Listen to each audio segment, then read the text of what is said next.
Livro de Lucas, capítulo 12, versos 13 a 21. Alguém da multidão lhe disse: Mestre, dize a meu irmão que divida a herança comigo. Respondeu Jesus: Homem, quem me designou juiz ou árbitro entre vocês? Então lhes disse: Cuidado, fiquem de sobreaviso contra todo tipo de ganância. A vida de um homem não consiste na quantidade dos seus bens. Então lhes contou esta parábola. A terra de certo homem rico produziu muito. Ele pensou consigo mesmo: o que vou fazer? Não tenho onde armazenar minha colheita. Então disse: já sei o que vou fazer. Vou derrubar os meus celeiros e construir outros maiores, e ali guardarei toda a minha safra e todos os meus bens.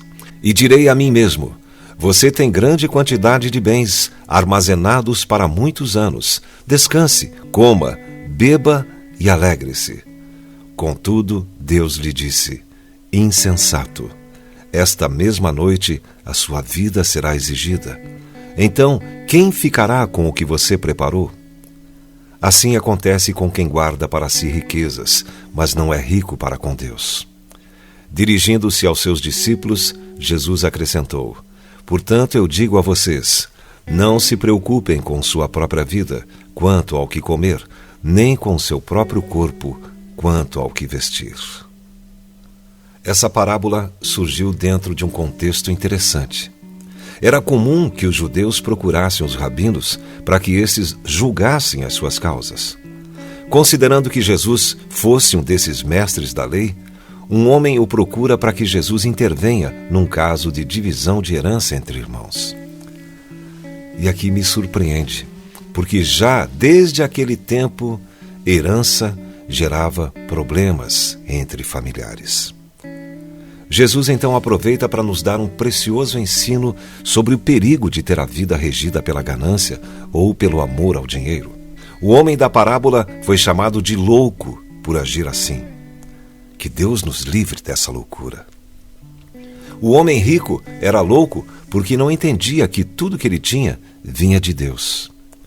A Bíblia nos diz no Salmo 24, verso 1: do Senhor é a terra e tudo o que nela existe, o mundo e os que nele vivem. Ou seja, na verdade, tudo o que nós temos não é realmente nosso, mas está nos emprestado.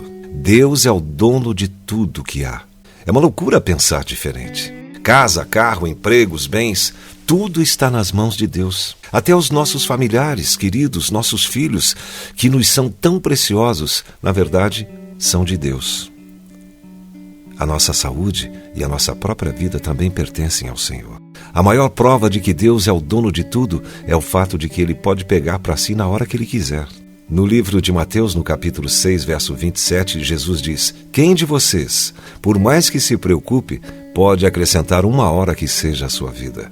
Não caia na loucura e na soberba de pensar que você é dono da sua própria vida, porque não é. Portanto, cuide muito bem de tudo que Deus lhe confiou, a começar pela sua vida e pela sua família. O homem rico era louco porque era avarento. A avareza é o amor ao dinheiro. Veja o que a Bíblia ensina sobre isso. O amor ao dinheiro é a raiz de todos os males. Algumas pessoas, por cobiçarem o dinheiro, desviaram-se da fé e se atormentaram com muitos sofrimentos.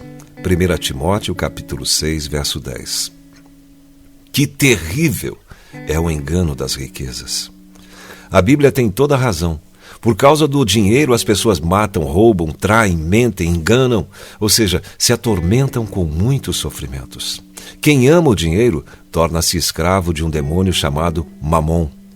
Esse demônio prende as vidas das pessoas, fazendo com que estas se tornem egoístas, cobiçosas e, pior, distantes de Deus. Quem é servo de Mamon, muitas vezes nem tem tempo para Deus porque só pensa em trabalhar e adquirir riquezas. Seu coração está nos bens que possui e naqueles que quer possuir. Quem ama o dinheiro, muitas vezes se torna egoísta.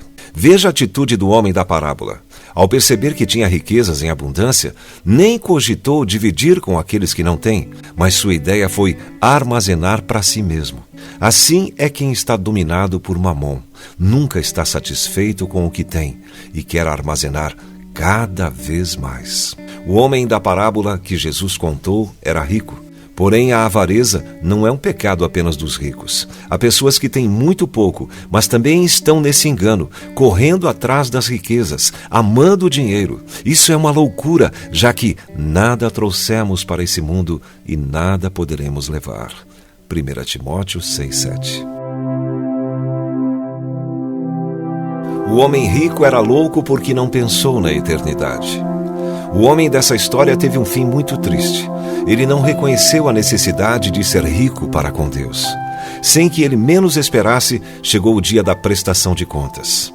Essa noite pedirão a tua alma, ou seja, ele iria morrer naquela noite. Todas as pessoas um dia serão chamadas por Deus e terão que prestar contas do que fizeram com suas vidas. Ninguém sabe quando isso acontecerá, já que não há idade para morrer. Por isso, é preciso estar preparado. É uma loucura passar a vida preocupado com as coisas dessa vida e não se preocupar com a eternidade. Só há uma maneira de garantir uma eternidade segura, com Deus. É através de uma aliança com Jesus Cristo. E isso só pode ser feito enquanto temos vida. Depois da morte, diz a Bíblia, vem o juízo e nada mais podemos fazer. O dia de acertarmos a nossa vida com Deus se chama hoje. Ninguém sabe quando lhe pedirão a alma, por isso não vale a pena adiar nosso compromisso com Deus através de Jesus. De que adianta um homem ganhar o mundo inteiro e perder a sua alma? Perguntou Jesus em Mateus 16:26. Através dessa parábola, dessa mensagem, examine-se a si mesmo. Será que você tem sido louco de não reconhecer que tudo que você tem na verdade pertence a Deus? Será que você tem sido louco de cair no engano das riquezas? Será que você tem sido louco de não se preocupar com a sua eternidade? Hoje é o dia da sua mudança, em nome de Jesus. Que Deus te abençoe.